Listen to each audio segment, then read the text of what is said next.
A project is being launched today to find out why so many people in Wales still don't vote.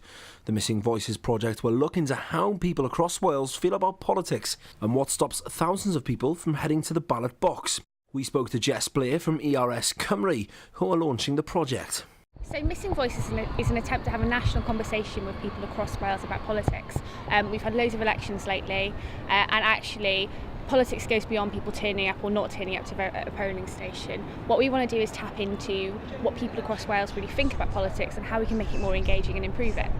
I think there's probably a lot of reasons. If you look at the media, political commentators, politicians, they're likely to say that people are apathetic, that they just don't care about politics. And actually we don't think that's the case at all. We think there are a number of reasons why voting seems to be not as popular as it once was. And we really want to tap into what people actually think about that. I suspect that the way that our political institutions are run probably doesn't engage that well with people. So you've got these big, the Senedd behind us, you've got the Houses of Parliament. Actually, what do they mean for real people across Wales when you're looking at communities that have been massively affected by austerity, by services that have been cut, by local education systems and health systems that are really under pressure? And actually, there's probably a little bit of a removal there from those day-to-day challenges that people see and what people talk about behind me. Turnout at the 2017 general election in Wales rose to just under 69%, but from 1945 to 1992 it was nearer 80%. We asked the people of Cardiff as to why they thought the numbers were so low.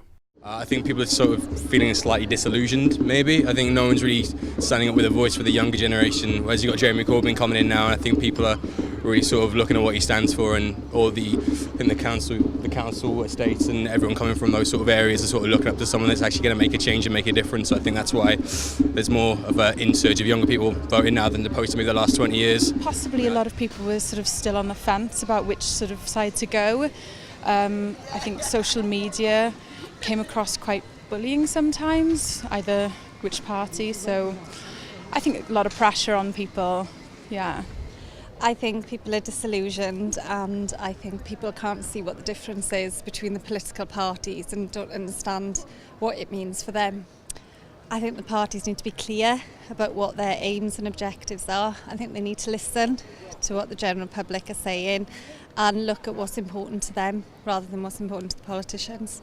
Reports suggested the 3% increase in voter turnout in last June's general election was largely due to the significant peak in young voters, yet there were thousands who didn't vote. The Missing Voices project will look to find the cause of the issue, and by next autumn voting will look a little bit more accessible to everyone. Dan Jardine, Made in Cardiff TV.